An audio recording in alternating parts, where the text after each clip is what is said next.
D'abord, vous dire l'objet de ma préoccupation. Pourquoi cette interrogation et ce doute sur notre capacité, sur la capacité en recherche clinique à trouver des réponses à un certain nombre de questions posées par ce virus et puis des réponses thérapeutiques, d'immunothérapie, de vaccins, de traitements curatifs, pharmacologiques.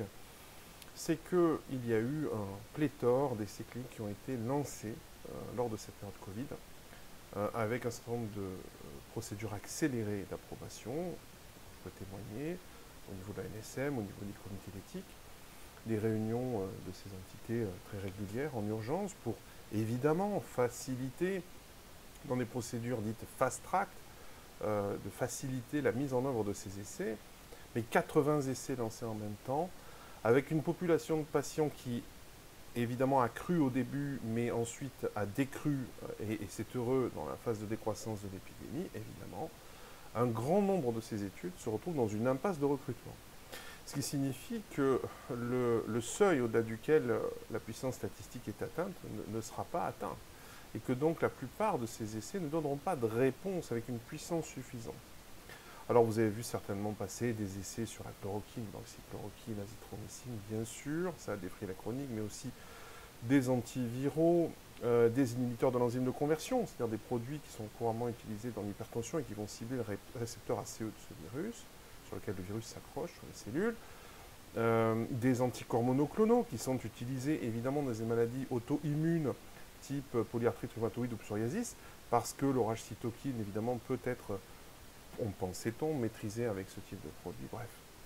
Et je passe sur les essais que j'ai déjà détaillés sur un certain nombre de dispositifs médicaux, les respirateurs, les systèmes de vascularisation extracorporelle, etc. Tout ça ne donne pas de résultats très probants sur l'aspect curatif de la maladie, la prophylaxie qu'on peut avoir par rapport à cette maladie. Et donc on en est toujours au même point finalement, même si on connaît un peu mieux la clinique de cette maladie, sur un plan fondamental, sur un plan virologique, sur un plan de la recherche clinique, on n'en est pas très avancé et on a ouvert un certain nombre de possibles, le champ des possibles est très ouvert, ce qui fait qu'il y a une dilution des moyens de cette recherche clinique, avec, et malheureusement, et c'est ce que je déplore, un certain nombre de résultats qui vont se contredire, qui vont être imparfaits, et qui ne vont donner que d'autres questions et pas de réponses aux questions auxquelles on se pose. C'est le principe de la recherche, évidemment, nous le savons. Mais nous sommes, je crois, dans le cas de cette pandémie, dans une interrogation de rupture. Je l'ai déjà dit dans une autre vidéo, imaginons une maladie avec la même contagiosité, voire pire, avec la contagiosité de la rougeole, c'est-à-dire 2 à 3 fois plus contagieuse, et avec la létalité de l'Ebola. Là, on est sur une létalité d'environ 2%, Ebola, c'est 50%. Imaginez un petit peu, c'est un tout autre problème.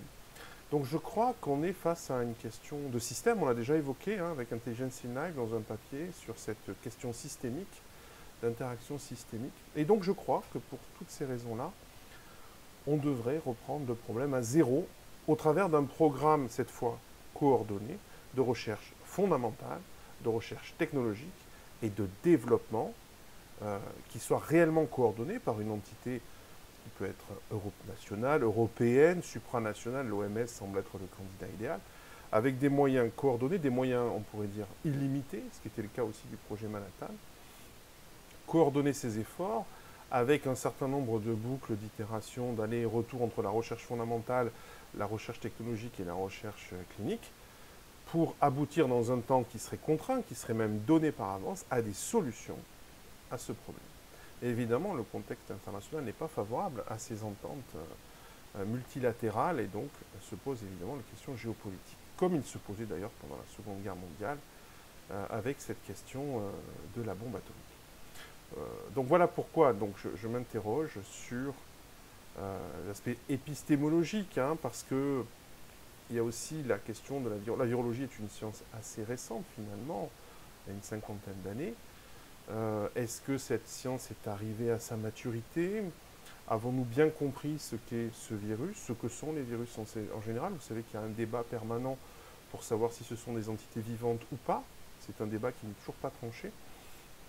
Bon, ça ne change rien au problème de thérapeutique, mais c'est quand même je pense, parce que c'est assez révélateur du fait qu'on ne maîtrise pas complètement la dimension virologique. Euh, donc l'idée, ce serait ça, et ce serait d'avoir ce doute sur un certain nombre de solutions qui arrivent finalement, qui échouent actuellement, ou qui sont insatisfaisantes dans pas mal de directions.